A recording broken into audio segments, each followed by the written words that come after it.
In this video, I'm going to do a walkthrough for teachers for Unit 5, Day 7, Pearl Harbor. This is a two-part video. The first part, I'm just going to walk through the lesson. And in the second part, I'm going to walk through a Google document that I made to keep all the student work in one place. So the focus has been, for the last few lessons, how did World War II affect the U.S. at home and abroad? And today's lesson is particularly having students analyze FDR's Day of Infamy speech to assess its role persuading Congress to vote for a declaration of war. The lesson starts off with a bit of a hook. There is a history.com or History Channel video, which ideally the teacher would be playing the first 50 seconds of, so that students could analyze what they're seeing. So here they're going to see footage of the newspaper articles, the Japanese planes, the bombing in Pearl Harbor, and then returning to the slides, they do a little, what do I see, what do I notice, notes, and then they get their background information. So here's where you give them that content about reminding them what the U.S. has been doing. It's been neutral. It had the Lend-Lease Act, so it's been supporting the Allies. And then there's also some detail about the relationship between Japan and the U.S. before the attacks. Then there's a bit of a description of the Pearl Harbor attacks, because this is kind of the place where they're going to get that in the lesson.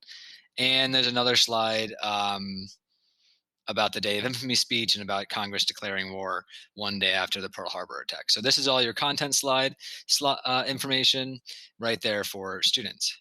So then the next slide, still in the introduction model portion of the lesson, is to watch that video again. It's the same video, so same link, but this time watch the full video as opposed to 50 seconds, which was shown before, and make sure that the sound is on. And then there's two questions for students to answer. What's the tone or mood, and what word or phrase did FDR use to create that tone or mood? So it's just a deeper, closer listen into that video. You can go over those answers. Those answers are in the slide deck. So this is a place where students shouldn't be left wondering. You want to make sure that they understand, because it is the model for the next portion of the lesson. So that's the end of the introduction and model. Then it moves on to the independent work. And here, students are going to read the Day of Infamy slide, the Day of Infamy speech, which is pasted onto the next few slides. And I'll show you that in a second. So they're going to read it first.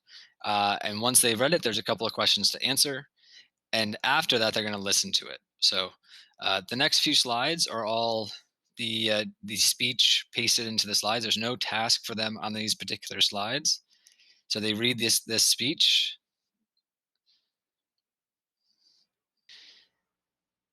Once they've read the speech, they're going to complete the questions on the sound recording analysis Google Doc, which is in the same folder that the slide deck was located. I personally made a different document, which I'm going to show you in video 2, because I wanted to keep everything in one place. But it has the same exact questions as the sound recording analysis Google Doc. So if you want to see the answers in the Google Doc, or see how it's situated, just check out my second video. The next step is that they're going to listen to the Day of Infamy speech, and then there's some more questions for them to answer. So that link brings you to here. And because kids are going to be doing this alone, you do want to make sure that they know that this is where they're going to click play, and they're going to hear that speech. They can follow along with the text in the slides or in the document as the speech is going. At the end of listening, at the end of answering the questions, they have a final set of questions, which again I'll show you on the final video. And then the lesson ends with a wrap up, which could be a discussion or a written assignment, and then the check for understanding. Pretty straightforward lesson that gets a deep dive into FDR's speech.